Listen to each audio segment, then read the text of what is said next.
आज का हमारा एक टॉपिक है जिसका नाम है gastrooesophageal reflux disease. Gastrooesophageal reflux disease का मतलब होता है, अगर नाम से समझे, गैस्ट्रो मीन्स पेट, stomach, oesophageal means food pipe, और रिफ्लक्स मीन्स उल्टा, और डिजीज़ मीन्स बीमारी। एक ऐसा बीमारी, एक ऐसा डिजीज़ जिसमें पेट और इसोफेगस दोनों मिला हो और उसमें रिफ्लक्स होता हो। रिफ्लक्स का मतलब कि उल्टा मूवमेंट होता हो। रिफ्लक्स एक मूवमेंट है, जैसे कि नॉर्मल मूवमेंट होता है तो उसको हम पेरिस्टाल्टिक मूवमेंट बोलते हैं। जब इसी पेरिस्टाल्टिक मूवमेंट के कारण ही हम कुछ भी खाना खाते हैं तो वो नीचे की तरफ पुशअप होता रहता है और आगे चलता है। जब ये उल्टे तरीके से काम करने लग जाता है या फिर ये इसकी जो डायरेक्शन है वो रिवर्स कर जाता है तो इसी को हम बोलते हैं क्या है, रिफ्लेक्स।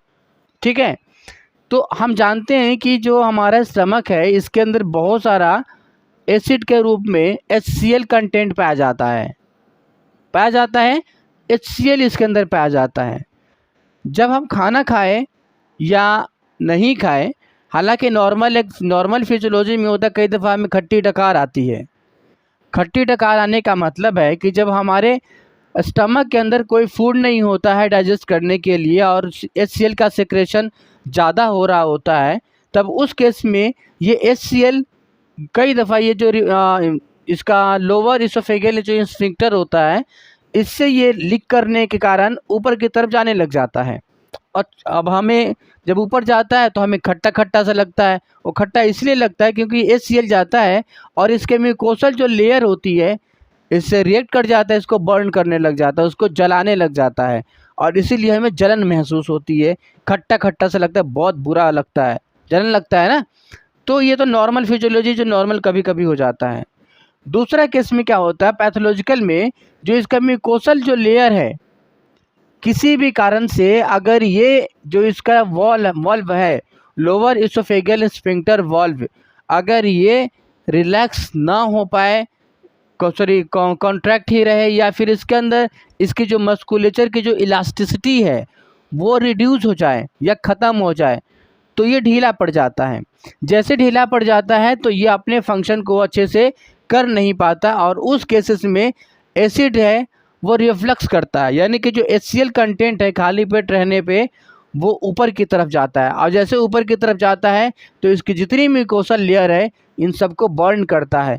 इन सबको एक तरीके से आग, जैसे आग से जलाते हैं ना, उस तरीके से इसको दाग देता है, इसको बर्न करता है। उसी कारण से इसमें इरोजन पैदा हो जाते हैं, यानी वो धीरे धीरे वो नष्ट होने लग जाता है, उसमें फफोले टाइप के होने लग जाते हैं, यानी कि फोड़े टाइप के पड़ जाते हैं। और इसी केसेस को हम बोलते हैं GERD, that means gastrooesophageal reflux disease. यानी गैस्ट्रो और इसोफेगियल का मिलावट हो, दोनों के मिलने के कारण एक डिजीज़ पैदा होता हो, जो गैस्ट्रिक कंटेंट जब ऊपर इसोफेगस में जाने लगे और उस गैस्ट्रिक कंटेंट से, दैट मीन्स इस HCl से इसोफेगस को नुकसान होने लग जाए, तो उस डिजीज़ को बोलते हैं GERD। अगर ऐसा किसी को कुछ होता है तो क्या करें? देखिए, अगर ऐसा कुछ होता है और आपने सिंपल ऐसे छोड़ दिया तो क्या होगा? अगर आपने सिंपल ऐसे छोड़ दिया तो बार बार एसिड बनेगा, ऊपर जाएगा और आपको उतना परेशान करेगा खाली पेट ज़्यादा देर तक रहने से। दूसरा तरीका क्या होता है, कई दफ़ा इसके जो मेन ये जो एसिड है ऊपर जाने के कई सारे कारण होते हैं। या तो एसिड यहाँ पे बन ज़्यादा रहा है, या फिर इसमें कुछ कंटेंट इतना ज़्यादा भर गया है कि एसिड ऊपर लबालब करके ऐसे तैर रहा है। मान लो कोई बहुत ज़्यादा खा लिया, ऐसा खाना खा लिया जो इसमें जल्दी वो मॉलिक्यूल टूट ही नहीं रहा है, क्योंकि पेट के अंदर, स्टमक के अंदर उस मॉलिक्यूल को रहने का कुछ समय होता है। कोई भी हम फूड पार्टिकल्स जब खाते हैं तो कुछ समय तक ही इसमें रहता है, उसके बाद फिर इसको आगे बढ़ना होता है, आगे जाना होता है यहाँ से। लेकिन अगर कुछ ऐसा आपने खा लिया जो ये टूट ही नहीं रहा है और ये जब तक तोड़ेगा नहीं तब तक आगे भेजेगा नहीं, कुछ ना कुछ इसको तोड़ता है हल्का फल्का, जब इसको तोड़ेगा तभी भेजेगा। आपने कुछ ऐसा चीज़ खा ली जिसके मॉलिक्यूल टूट ही नहीं रहे हैं, जब टूट ही नहीं रहे हैं तो तब तो इसमें भरा पड़ा है, ये भरा हुआ है, तो इसके अंदर जो HCl का कंटेंट है तो ऊपर ही तैर रहा है। ये जब ऊपर तैर रहा है और आपने कुछ खा लिया बहुत ज़्यादा ही, तो ये ऊपर ऊपर बार बार छलकेगा, जैसे पानी ऊपर से छलकता है ना, गिरता है ना, उसी तरीके से बार बार ऊपर मारेगा और फिर GERD का आपका कंप्लेन देखने को मिलेगा। दूसरा केस में क्या होता है कि मान लिया कि आप बिल्कुल खाली पेट है, तो इसमें कुछ कंटेंट ही नहीं है, तो HCl और ज़्यादा बन रहा है, फिर उसके कारण से भी इसमें जा रहा है। तो अगर इस तरीके से केसेस हो या कोई पैथोलॉजिकल कारण हो, फिजियोलॉजिकल कारण तो ये हो गए। अगर इस तरह का कंडीशन हो तो क्या करना चाहिए? देखो, अगर आपने कुछ खाना खा लिया है और उस खाना खाने के कारण वो आपको लग रहा है कि मैं कुछ तरह का खाना खाया और फिर उसके कारण मेरे को GERD यानी कि हार्ट में जलन सी, छाती में जलन सा महसूस हो रहा है और उल्टी जैसा मन कर रहा है, खट्टी खट्टी डकार सी आ रही है, तो उस केसेस में क्या करें? आप खाना ना खाएं, थोड़ा देर शांत रहे, या फिर इस एसिड को न्यूट्रलाइज करने के लिए आप कोई बेस ले। बेस का मतलब क्या होता है? जो एसिड को तोड़ दे, एसिड का विरोध में काम करे, ठीक है ना। तो आपको ऐसा चीज़ लेना है, ठंडा चीज़ नहीं बोलेंगे इसको, जो एसिड के ऊपर काम करके एसिड की जो पोटेंशियल होती है या एसिड की जो पोटेंसी होती है उसको रिड्यूस कर दे। यानी कि आपको खट्टी चीज़ ना लेके आपको बेसिक चीज़ लेनी है। समझ में आया? जैसे मिल्क ऑफ मैग्नीशिया के नाम से बोलते हैं ना, एंटासिड के नाम से मिल्क ऑफ मैग्नीशिया या एंटासिड इसको बोलते हैं,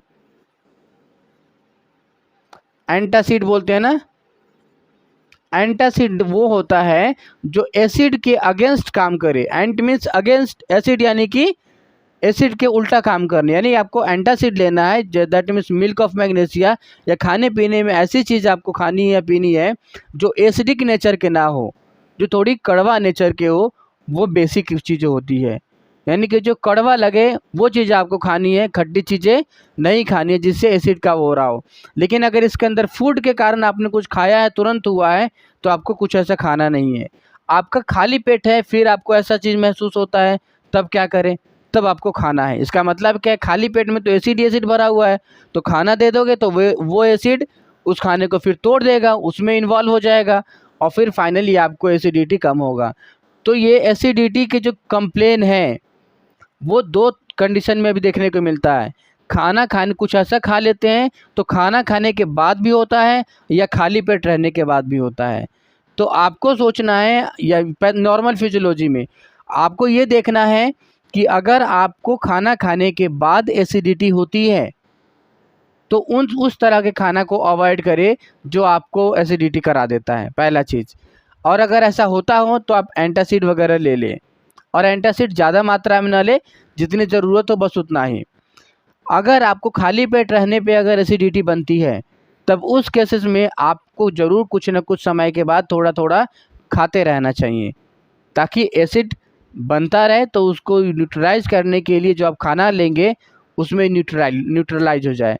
लेकिन अगर आपका एसिड बन रहा है खाली पेट बने हुए, जैसे कुछ लोग कहते हैं ना कि हमें सुबह में खाना चाहिए, तो फिर सुबह में खा लिए तो फिर अब रात को ही खाना चाहिए, दोपहर में नहीं खाना चाहिए, उससे उन लोगों को गैस ज़्यादा बनती है या उनको एसिडिटी की शिकायतें ज़्यादा रहती है। आप ज़्यादा खाओगे तो भी आपको एसिडिटी बनेगी, नहीं बिल्कुल खाओगे तो भी बनेगी। दोनों कंडीशन में आपके ऊपर है, वो डिपेंड कर रहा है कि कौन सा कंडीशन आपके ऊपर डिपेंड करता है, वो किस कारण से आपको बन रहा है। वो सबसे ज़्यादा उसी मरीज़ को, उसी पर्सन को मालूम होता है कि उसको एसिडिटी बनती खाली पेट में या खाना खाने के बाद बनता है। खाना खाने के बाद बनता है तो उस तरह के खाना को अवॉइड करें, और अगर खाली पेट बनता है तो कुछ खाना खाते रहे, ठीक है। तो इसका ये समाधान है। लेकिन अगर कोई पैथोलॉजिकल कॉज है तो फिर आप डॉक्टर को दिखाएं, और अगर ऐसा लग रहा है तो एंटासिड आप इस्तेमाल कर सकते हैं।